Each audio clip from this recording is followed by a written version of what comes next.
전도서 3장 1절부터 6절입니다. 다 같이 한 목소리로 전도서 3장 1절부터 6절 말씀 같이 읽습니다. 시작. 범사에 기한이 있고 천하만사가 다 때가 있나니 날 때가 있고 죽을 때가 있으며 심을 때가 있고 심은 것을 뽑을 때가 있으며 죽일 때가 있고 치료할 때가 있으며 헐 때가 있고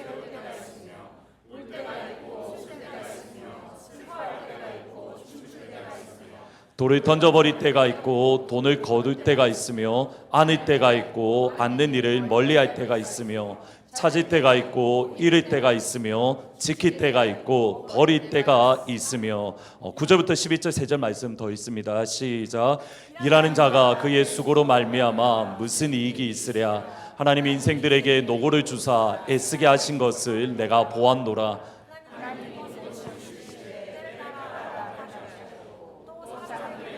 영혼을 사모하는 마음을 주셨느니라. 그러나 하나님이 하시는 일의 시종을 사람으로 측량할 수 없게 하셨도다. 아멘. 자리에 앉으시면 됩니다. 오늘은 인도네시아에서 보니까 5년 전에 저희 교회 오셔서 집회를 인도해 주셨고 이제 또 오셨는데 따님이 스미스 칼리지에 입학을 하시면서 저희 교회에 잠시 오신다라는 소식을 연락을 주시고 오신 김에 말씀을 전해 주십시오라고 연락을 드렸습니다. 오늘 아침에 보스턴에서 내려오셨는데 지난주도 그렇고 오늘도 그렇고 하나님께서 우리를 위하여 하늘에 쌓아두신 하나님의 축복 또 하나님의 마음이 분명히 있는 줄 믿습니다. 오늘 선교사님을 통해서 선포되어지는 이 말씀을 통해서 하나님의 마음이 확정되어지는 귀한 시간이 되시기를 진심으로 축복합니다. 나오실 때 다 같이 박수로 축복해 주시기를 부탁드립니다.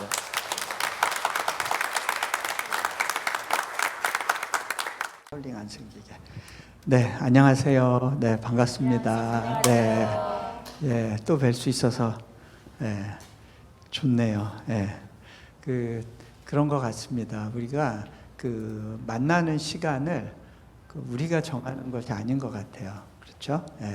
여러분들은 오늘 어떻게 하다 보니까 우연히 제 설교를 듣는 것 같지만 하나님의 삶을 인도하시는 과정 가운데 예비하신 것들을 예비하신 타이밍 가운데 풀어가신다라는 것을 저는 많이 이제 고백하는 시간을 갖고 있습니다. 이번에 이제 보스턴의 이제 파송교회에서 이제 몇 분들 만나고 그리고 오늘 아침에 제가 아이와 함께 이제 운전해서 이렇게 내려오는데 무슨 생각이 들었냐면 제가 19년 전에 보스턴에서 또 선교지로 떠날 때 저희 딸아이가 생후 한 3, 4개월 정도였어요. 그때 저 어린 것을 데리고 험한 곳 간다가 그러면서 그때 연세 드신 권사님들이 그렇게 마음 아파하시고 또 아이고 지금 가면 어떡해 그러셨는데 이번에 가보니까 그렇게 그때 울어주셨던 분들 중에 많은 분들이 이제는 안 계시더라고요. 그리고 또 그렇게 떠나갔던 아이가 하고 많은 학교들 중에 매사추세츠 주에 있는 또 스미스 칼리지에 또 하나님께서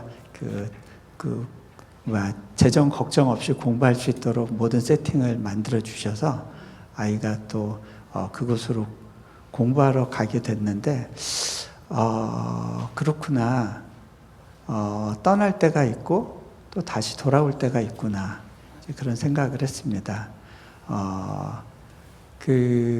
그러면서 또 내려오면서 이 뉴 잉글랜드 지역의 역사적으로 있었던 부흥에 대한 이야기를 하고 또 노샘튼이라는 지역이 또 부흥에 있어서 굉장히 중요한 시초가 됐던 그러한 지역이었던 걸 얘기하고 이제 이 지역이 많이 세속화됐지만 선교지에서 자란 사람으로서 다시 이 땅에 선교사의 마음을 가지고 들어와서 이곳에서 또 기도를 쌓으면 좋겠다. 이제 그런 마음을 나누면서 그리고 오늘 오게 됐습니다.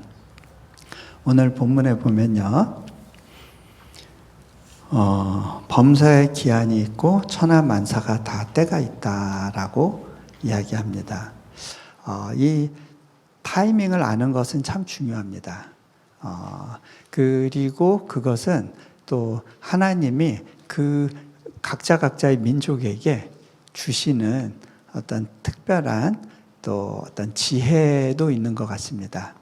제가 그 사는 지역은 계절 구분이 거의 없는 지역입니다. 기껏 구분한다면 더운 날씨와 더 더운 날씨로 구분을 할 수 있습니다. 그런 곳에서 이제 산다는 건 어떤 의미냐면 1년 내내 옷장을 정리할 필요가 없습니다. 여러분들은 때마다 옷장을 정리해야 되는데 저희는 늘 반팔 옷만 입으면 됩니다. 아이들이 옷을 해질 때까지 입고 버릴 수 있는 그런 지역입니다. 그러다 보니까 2년 전에 누굴 만났는지, 4년 전에 만났는지, 5년 전에 만났는지 그것을 기억해내는 것이 참 어렵습니다. 왜 그러냐면 여러분들은 기억 속에 이용규 선교사가 왔다 갈 때 그때 햇빛도 있고 내가 반팔 옷을 입고 만났어. 기억을 할 수 있는데 또 아니면 눈보라가 칠 때였어. 아니면 또 가을에 단풍이 있을 때였어. 기억할 수 있는 것들이 있잖아요. 그런데 거기서는 늘 똑같은 환경 속에서 사람을 만나다 보니까 그 어떤 특정 타이밍을 기억해내는 것이 상대적으로 쉽지 않은 것을 보게 됩니다. 그 나라는 그 정글의 리듬이라는 것이 있어요. 근데 굉장히 슬로우하고 완만합니다. 그거에 비해서 우리 한국 분들의 어떤 리듬은 굉장히 급하고 빠르죠. 그래서 쇳불도 당김에 빼라. 아마 트랜슬레이트 하시는 것 같은데 어떻게 트랜슬레이트 하실지 모르겠네요.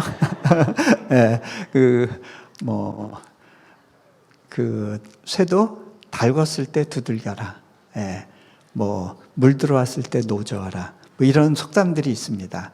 시간과 관련해서 타이밍을 놓치면 안 된다라는 이제 그런 생각들을 합니다. 근데 제가 살아보니까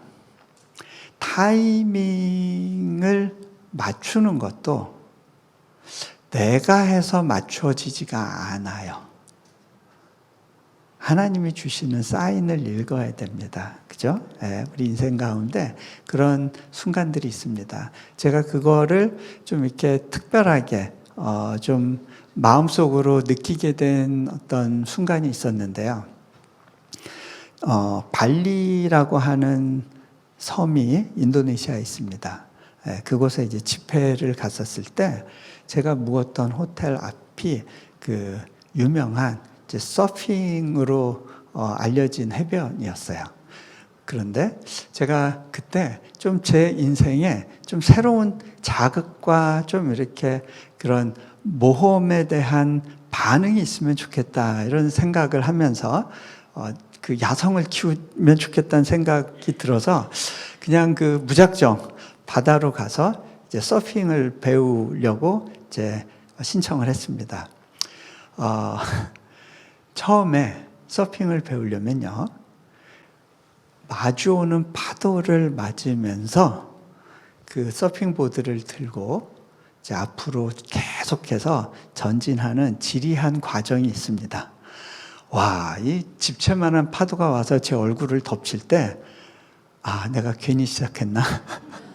이거 지금이라도 그냥 돈 몇 푼 안 들었으니까 그냥 물릴까 하는 생각이 스멀스멀 올라오는 그런 시간을 지나가야 됩니다. 바다를 누리는 방식에 여러 가지 방법이 있습니다. 많은 경우에는 주로 그 바다가 잘 보이는 유리로 된 카페에 가서 거기서 앉아서 차를 마시면서 커피향과 함께 바다를 보고 나는 오늘 충분히 바다를 누렸어 라고 이제 생각하는 거죠. 그런데 그거보다는 조금 더 물과 가까워지고 싶다 그러면 이제 바닷가 근처로 가서 그 주변을 거니는 방법이 있을 겁니다. 그러다가 어떤 사람들은 이제 다리를 걷고 물에서 첨벙거리기도 하죠. 그리고 오늘 바다에서 잘 놀았다라고 생각할 겁니다. 그런데요, 그거보다 더 바다를 느끼고 싶은 사람들은 더 물속에 들어가서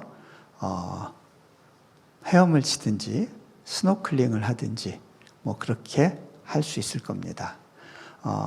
발리에서 보면 바다를 즐길 수 있는 방법이 굉장히 다양합니다. 그런데 그거보다 또 다른 깊이에서 바다를 느낄 수 있습니다. 뭐 그 스킨스쿠버 다이빙을 할 수도 있겠죠. 그런데 이 파도 타면서 서핑을 하는 것은 굉장히 특별한 경험입니다. 여러분들도 한번 해보시길 제가 권해드려요. 그런데 뭐랄까, 우리가 하나님을 경험하는 방식에 있어서도 이런 어떤 레벨의 차이들이 있는 것 같아요. 근데 우리가 안전하고 싶고 귀찮은 걸 피하고 싶고 좀 뭔가 조금이라도 위험할 것 같은 상황에서부터 우리를 분리하고 싶은 경우에는 우리는 굉장히 제한된 차원에서만 은혜를 경험합니다. 그러면서 나는 이걸로 충분하다. 내 은혜가 내게 족합니다라고 그렇게 이야기를 할 수가 있어요. 그런데 하나님을 더 깊은 단계로 경험하려면 여러분의 두 발이 여러분이 디디고 있는 곳에서 떨어지는 경험을 해야 됩니다. 제가 5년 전에 왔을 땐 번지 점프 얘기를 했던 것 같아요. 그런데 여러분이 디디고 있던 발을 떼서 서핑 보드 위에 올려놓을 때 불안정한 것 같지만 그걸 통해서만 경험하는 특별한 어떤 자연의 힘을 느끼는 것처럼 그렇게 느끼는 하나님이 있습니다. 그런 의미에서 미국의 그 서버번 에어리아에서 안정된 삶을 산다는 것은 하나님을 밀도 있게 경험하는 데 있어서 그게 안 되는 건 아니지만 굉장히 많은 제약을 가지고 있다는 사실도 여러분들이 인식할 필요가 있습니다.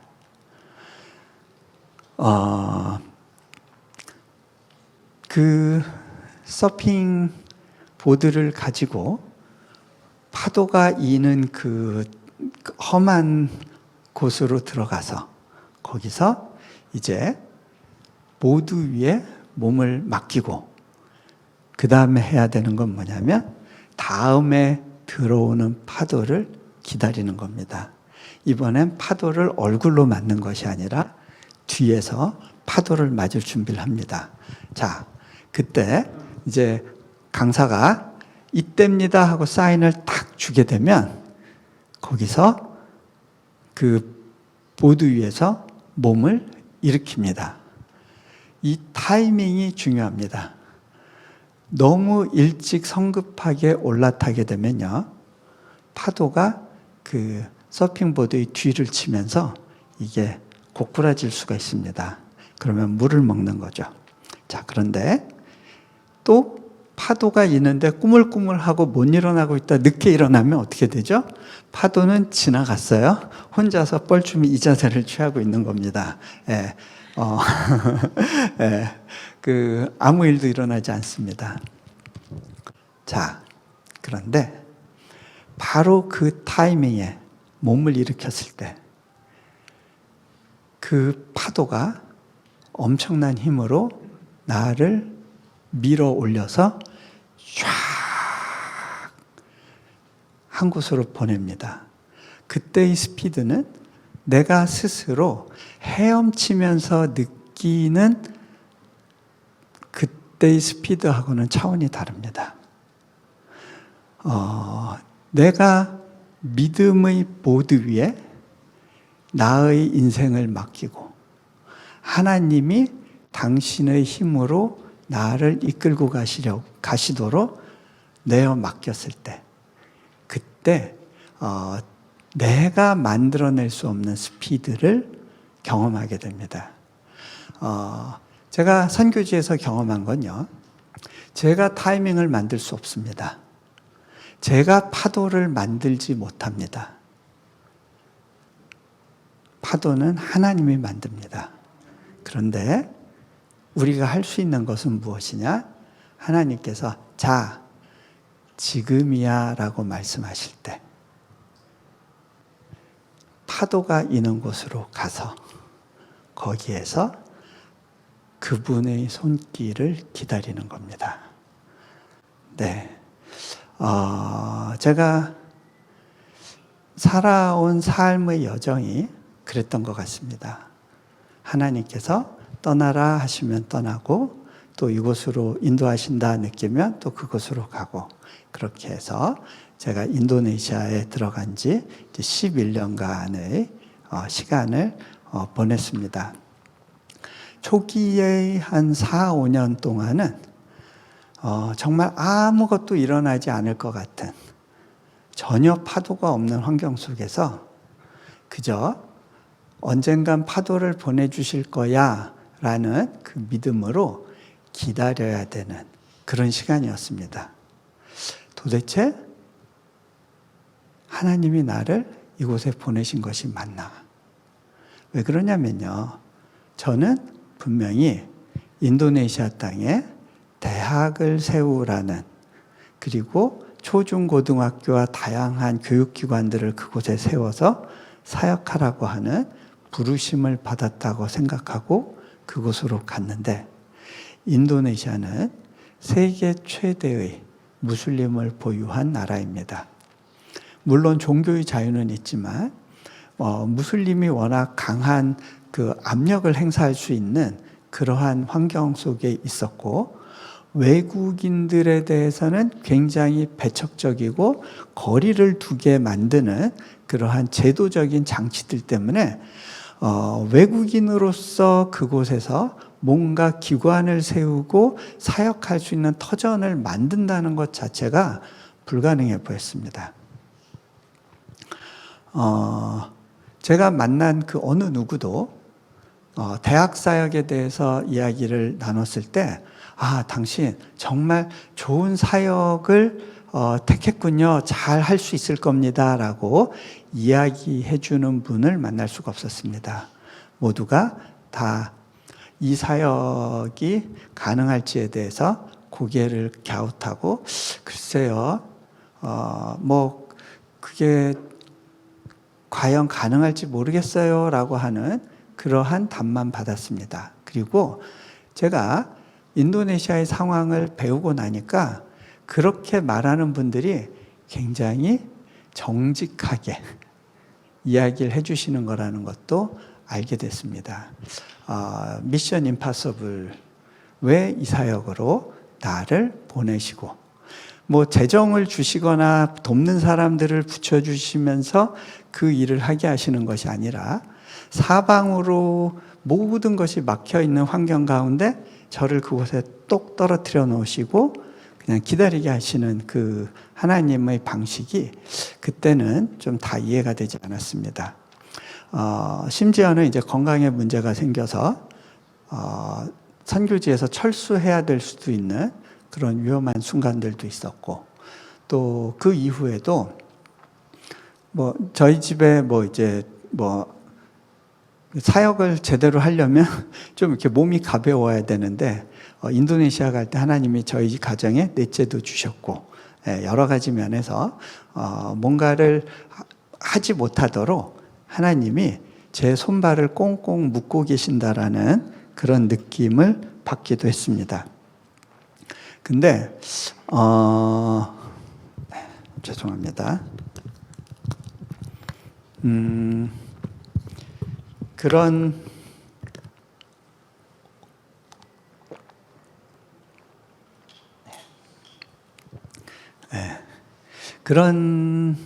여정 중에 저희가 초중고등학교라도 먼저 시작해보자 하면서 제가 이사간 집에서 저희 자녀들 2명과 다른 선교사 가정 4명 해서 6명이서 학교를 시작했습니다. 저는 저희 아이들이 엄마 아빠를 믿고 또 다니던 학교를 그만두고 또 이렇게 엄마 아빠가 시작하려는 학교에 합류해 준 것이 참 감사합니다. 아이들이 그곳에서 또 특별한 하나님을 지속적으로 경험하면서 학교가 성장하는 것을 이제 같이 볼 수 있었습니다.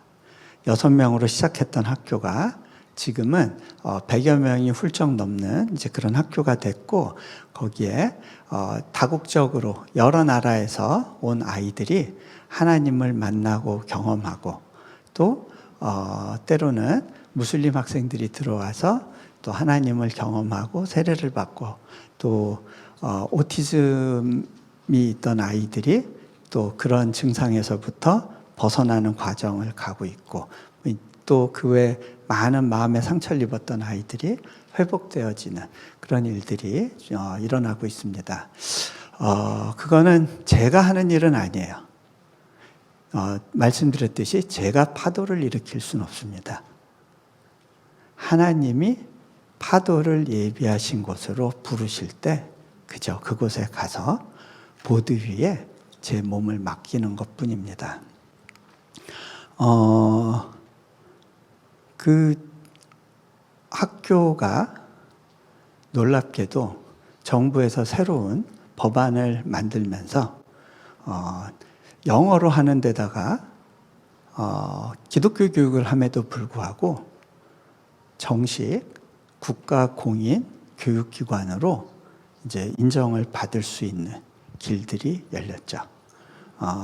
저희 아이가 그 인증을 받은 학교에서 공부해야만 이제 한국으로 들어갈 때 특례에 해당하고 이런 것들이 있었는데, 실은 그걸 다 포기하고 가고 있었던 중에 마지막 타이밍에 극적으로 정부가 새로운 정책을 내놓으면서 아이들이 어떤 불이익 없이 그 과정을 지나갈 수 있도록 또 인도하시는 그런 경험들을 했습니다.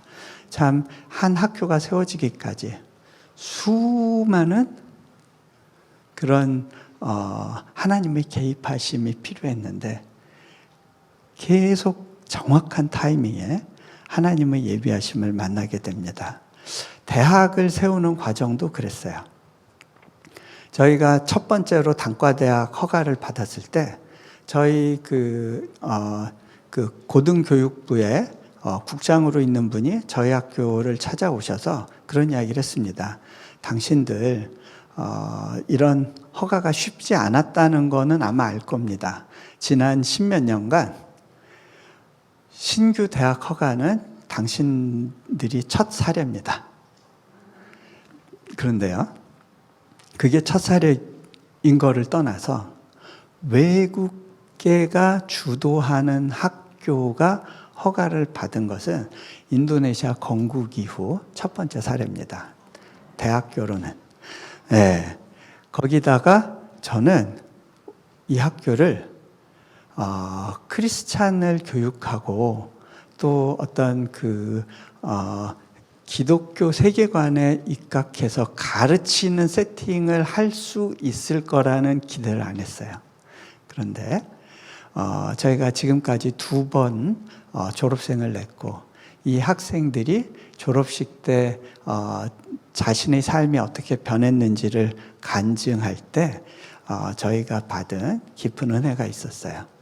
우리 사역자들도 도대체 이 학교가 어떻게 갈지 모르고 있었는데, 이제 비로소 우리 인도네시아 교수진들도 이것이 이용주 선교사가 하나님으로부터 받은 어떤 그 학교의 모델인 거구나라는 것을 이제 인식하기 시작합니다.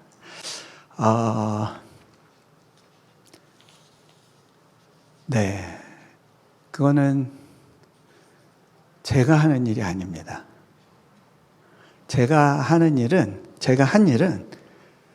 광야에서 깃발을 들어라 라고 하실 때 그 깃발을 든 것밖에 없어요. 일어나서 모두 위에 몸을 맡겨라 하실 때 그렇게 한 것밖에 없어요.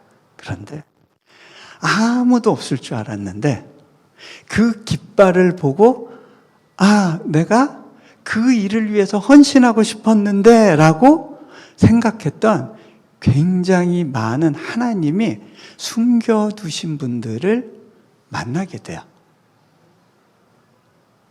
그 학교에 재정이 들어오고 또 도울 사람들이 들어오고 이런 것들이 연결되는 과정 속에서 제가 계획하고 디자인할 수 있었던 건 아무것도 없었습니다.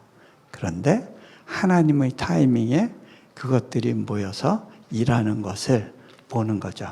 여러분, 그런 창의적 접근 지역에서의 사역은 내가 계획한 대로 무언가가 만들어지지 않습니다. 하나님의 계획이 무엇인지를 배우고 그 부르심 가운데 겸손히 무릎 꿇고 순종하는 걸 통해서만 그 일이 가능합니다. 여러분들 언제 제가 목사님께 드렸는데 그 학교 동영상이라도 한번 좀 보시면 저 사람이 간증하는 학교가 저런 모습이구나 하는 것 정도는 좀 알 수 있을 것 같아요. 자, 그런데요. 도대체 왜 이렇게 하나님께서 급속도로 일을 진전시키실까? 저희가 단과대로 허가받은 다음에 4년 만에 종합대학교로 가려고 열심히 달려가고 있었어요. 근데 그게 꼭 쉬운 건 아닙니다. 인도네시아에서는 그런 사례가 없어요. 단과대학이 4년 만에 종합대학이 된 사례가 없어요. 근데 한번 해보자 하고 가고 있었어요. 우리 학생들이 특별히 굉장히 열심히 기도했습니다. 왜? 자신이 졸업할 때 4년제 종합대학에 특히 자카르타 국제대학교, 자카르타 인터내셔널 유니버시티라는 이름으로 졸업하면 좋겠다고 하나님께 기도하고 있었어요. 그런데 이제 허가 막바지 한 달 남겨놓고 아이들이 기도에 집중하고 있었던 때 결재권자가 하필이면 그 인도네시아 조코위 대통령의 미국 순방에 같이 들어오게 돼가지고 방법이 없었습니다. 그런데 더군다나 대통령은 인도네시아로 돌아왔지만 그 후속 모임 때문에 계속 그분은 남겨져 있었는데 그래서 저는 아이들한테 속으로 니들 다 포기해라. 이번엔 안 될 것 같다. 내가 아는 한 인도네시아 상황에선 이건 불가능하다. 이 사람이 바로 와서 사인을 해주면 모를까? 안 될 거다. 그런데 그 졸업 일주일 남겨놓고 이분이 인도네시아 복귀해서 그날 아마 바로 사인했던 것 같아요. 그리고 나서 이틀 뒤에 우리 학교에 통보가 왔고 학생들한테 그 사실을 알려줬을 때 강당이 울음바다가 됐어요. 아이들이 그렇게 간절히 기도하고 있었구나. 제가 어떤 면에서는 좀 궁금했어요. 왜 일반적이지 않은 어떤 극적인 어떤 그 정부의 정책 기조의 변화와 또 어떤 그 법적인 영역에서의 변화 그리고 이 주변 환경의 변화 또 다양한 영역에서의 어떤 그 하나님의 공급하심 이게 어떻게 오케스트레이션이 돼가지고 하나로 일하면서 방향성을 갖고 가게 되지? 제가 좀 이거는 너무 예외적이다라는 생각이 들었어요. 근데 결론이 이놈들 때문이구나 라는 생각이 들었어요. 우리 학교에 와서 공부하는 아이들 중에는요, 여러분, 인도네시아가 기독교 지역에는 그 어떤 인프라를 세팅을 안 해줘요. 그러니까 그 지역 사람들은 뭔가 산물이 많아도 그게 이제 유통이 안 되니까 다 재정이 없고 가난하게 살아요. 이슬람권에 사는 크리스찬들은 기본적으로 굉장히 많은 핍박 가운데 있습니다. 파키스탄 같은 데서는요, 기독교 지역은 딱 지나가 보면 알아요. 일단 도로가 없어요. 그리고 사람들이 다 쓰레기를 거기다 버려요. 하나님을 믿는 사람들은 저꼴로 산다라고 하는 그런 분명한 사회화 교육이 진행이 됩니다. 인도네시아의 아이들도 크리스찬의 가정에서 또는 목회자의 가정에서 태어난다는 건 많은 것을 희생하는 삶입니다. 그런 섬에 있는 기회가 없는 아이들을 이제 우리 학교로 받습니다. 장학금을 주고 받죠.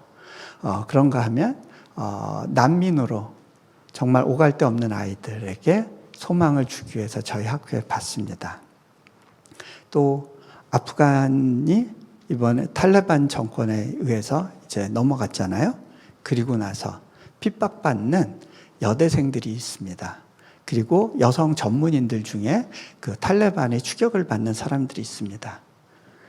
걔네들 중에 특히 크리스찬들은 더 큰 위험에 노출되는데 그런 아이들하고 연결이 돼서 또 저희가 그런 학생들을 받았습니다. 만약에 우리가 그 아이들을 제때 못 받았다면 어쩌면 걔네들은 지금 이 땅에서 살 수 없었을 아이들도 있어요. 제가 그런 상황들 속에서 보니까 하나님이 마음이 급하셨구나.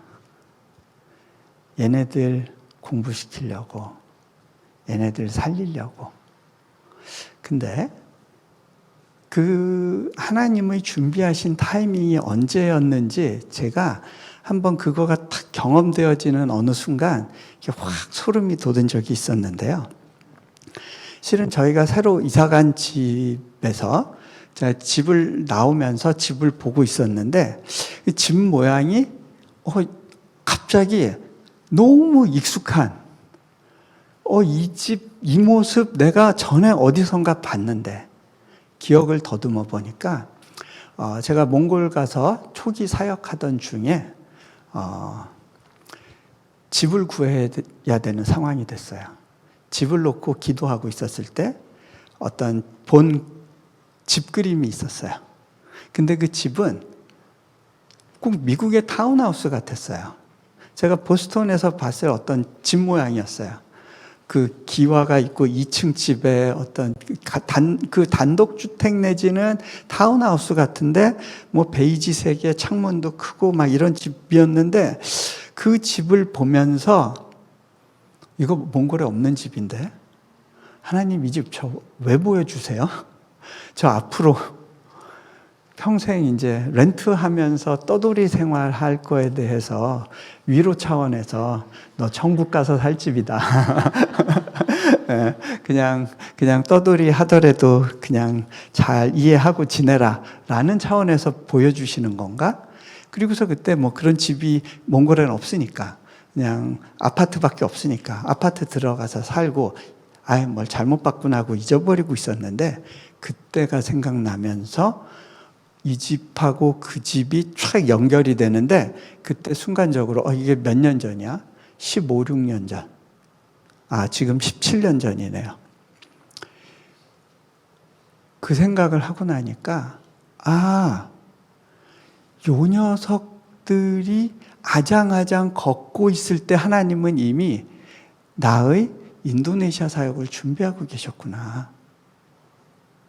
내가 몽골에 있었을 때 하나님은 이미 또 다른 계획이 있으셨던 거구나.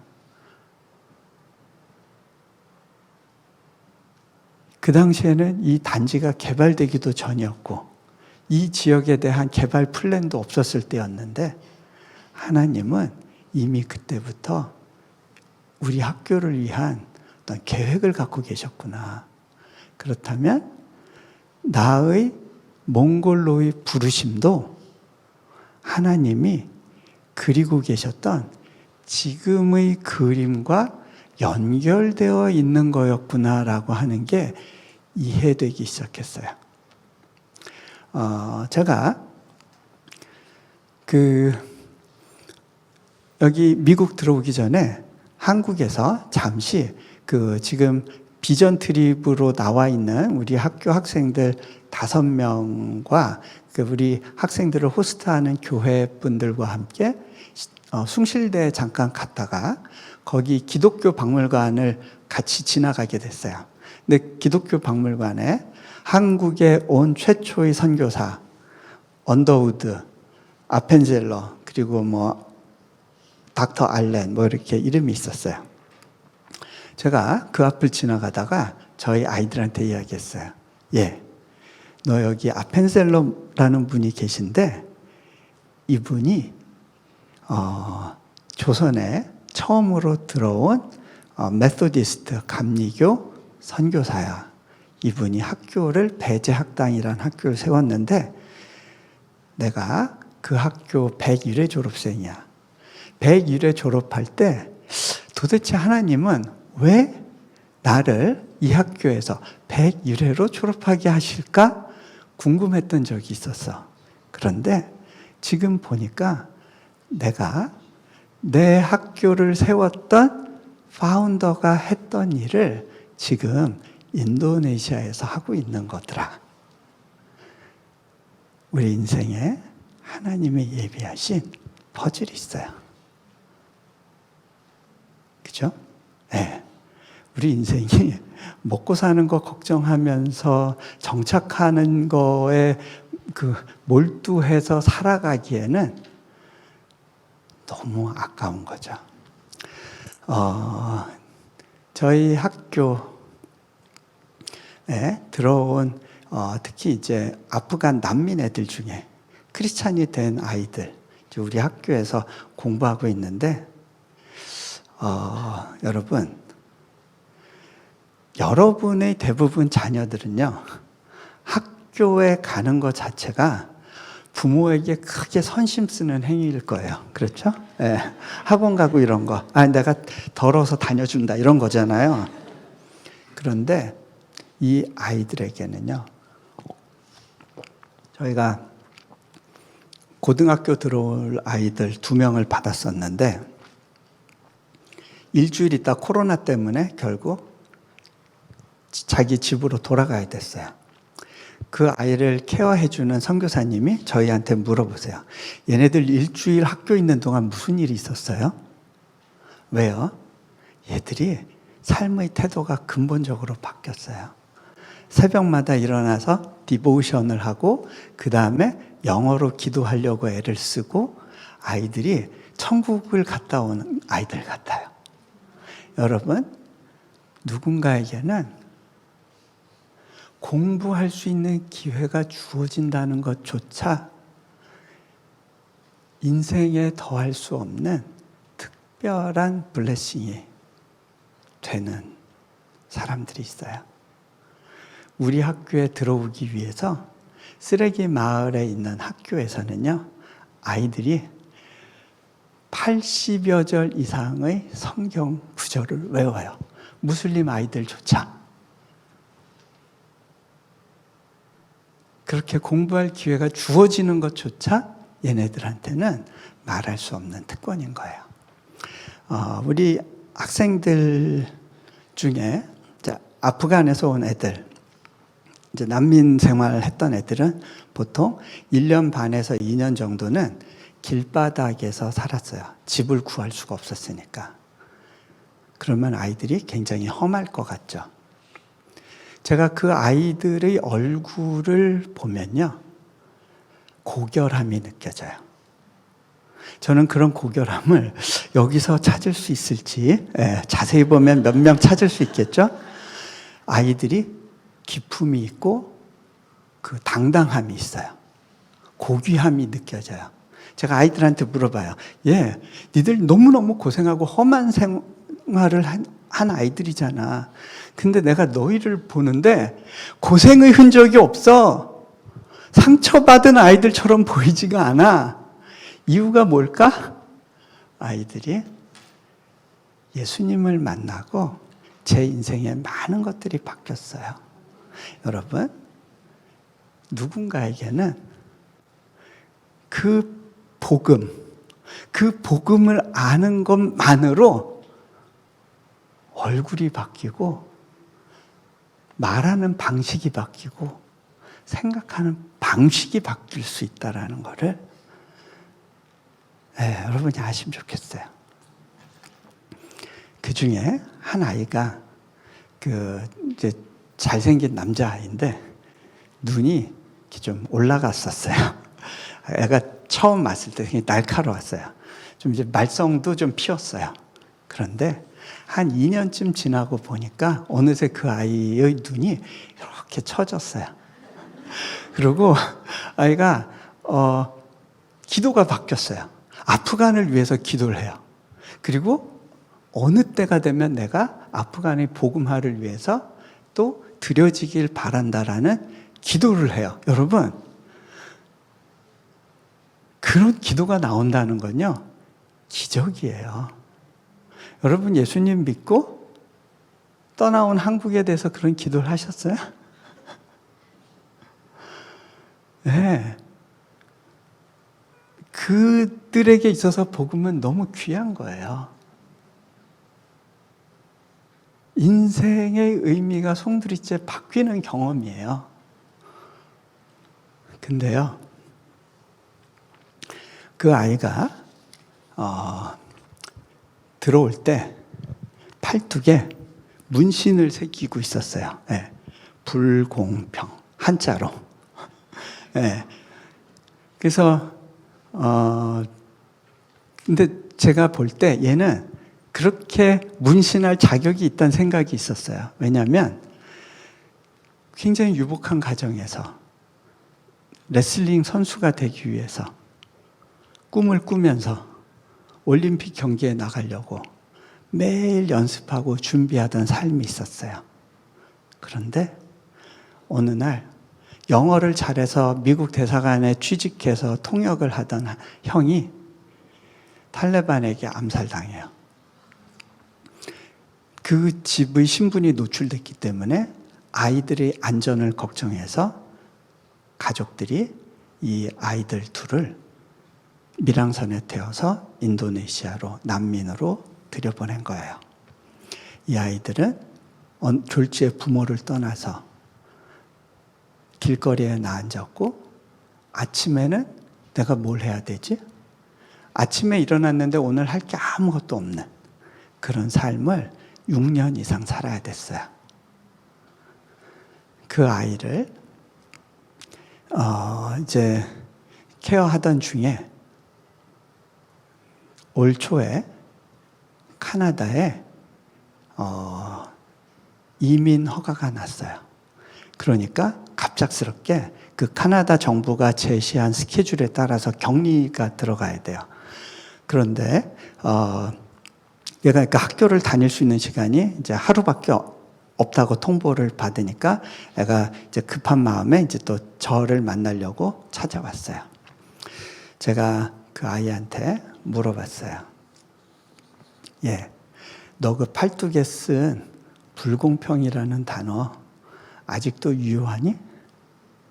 그랬더니 아이가 배시시 웃으면서 선생님, 제가 길거리를 배회하면서 부모 없는 삶에 대해서 많이 원망했어요. 그런데 저는 여기서 많은 부모님들을 만났어요.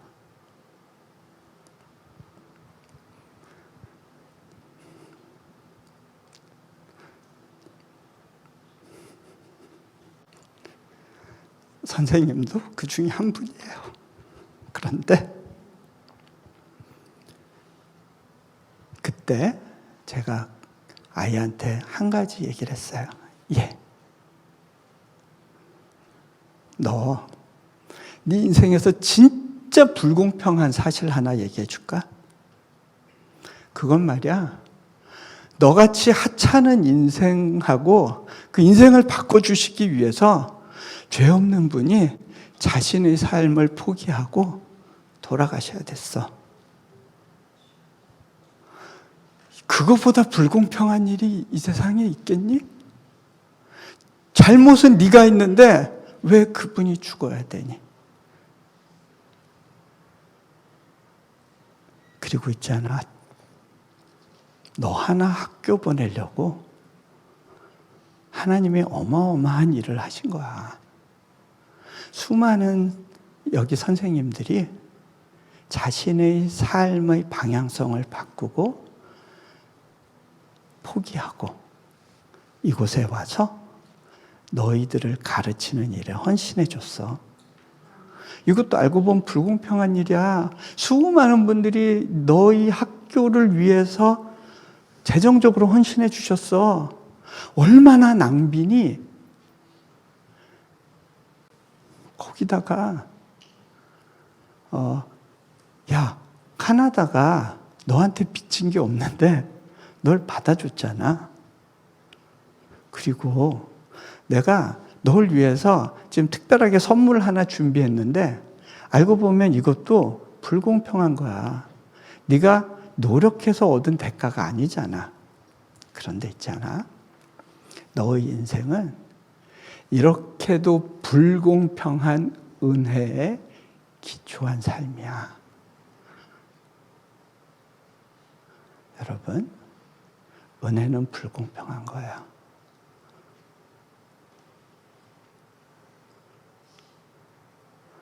은혜 앞에서 뭐가 옳으네 따지지 마세요. 공정하네, 불공정하네, 뭐 잘 가고 있네, 못 가고 있네 따지지 마세요. 자, 제가 이제 말씀을 맺으려고 합니다. 오늘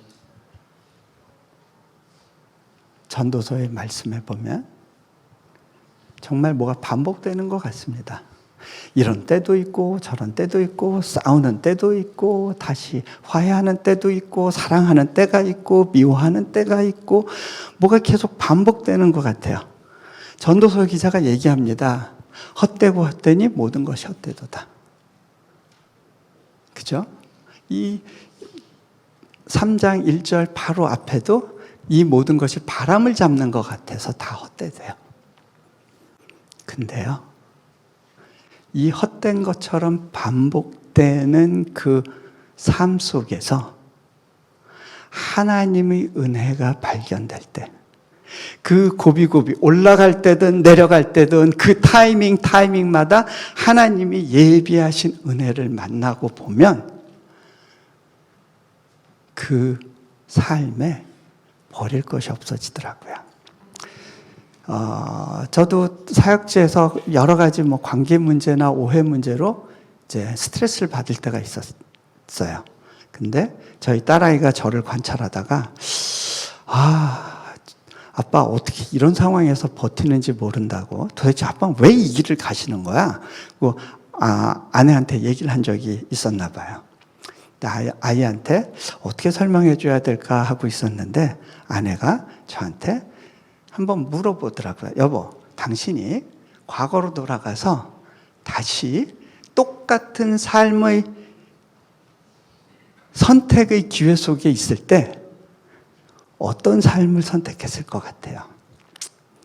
제가 돌아보니 제 삶의 고비고비마다 그 서핑의 은혜가 있었어요. 제가 하나님께 그 받았던 은혜들을 생각해 보니까 여보, 나는 또 다른 선택을 하더라도 다른 길이 보이지 않아요. 똑같이 이 길을 갔을 것 같아요. 이 은혜를 포기할 수가 없어.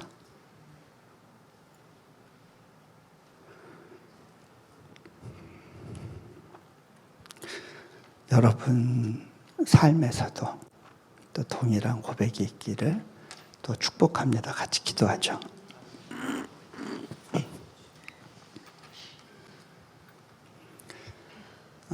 눈을 감으시고요.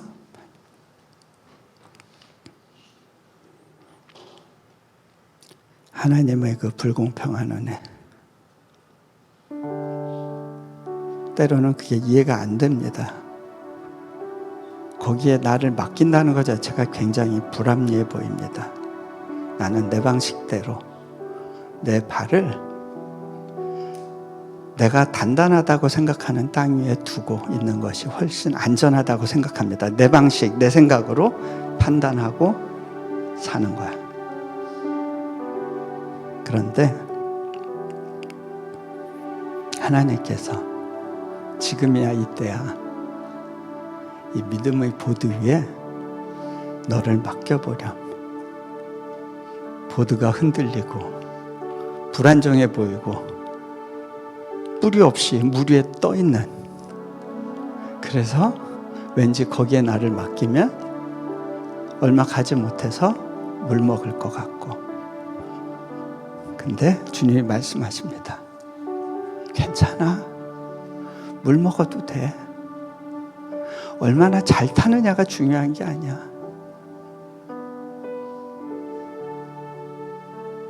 나를 신뢰하면서 내가 보내는 파도 가운데 한번 내가 너를 위해 예비한 이 특별한 파도를 한번 누려보지 않겠니?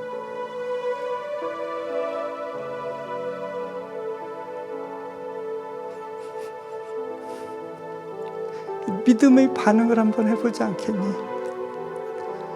너희 그 반복되는 일상 가운데 거기서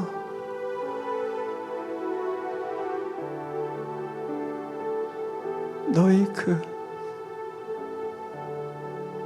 불공평한 은혜를 만나보지 않겠니?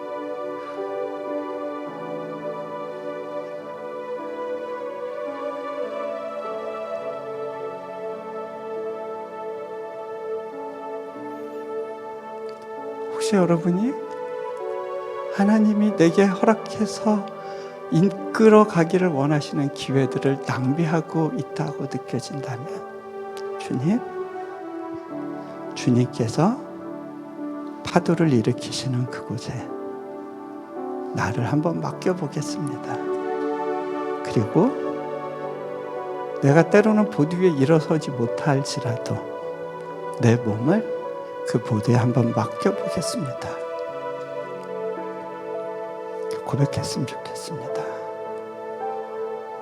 각자 입술을 열어서 잠시 기도하면 좋겠습니다. 주님, 아버지.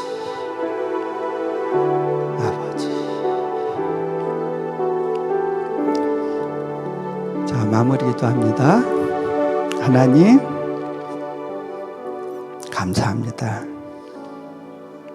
우리에게 주신 그 불공평한 은혜로 인하여 감사하고, 하나님이 우리를 그냥 바닷가에 머물러 있지 않게 하시고 깊은 은혜의 자리로 불러주시는 그 주님의 계획과 이끄심으로 인하여 감사합니다.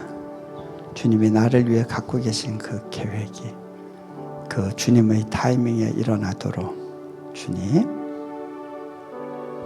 이끌어 주십시오. 우리 주 예수 그리스도 이름으로 기도합니다. 아멘.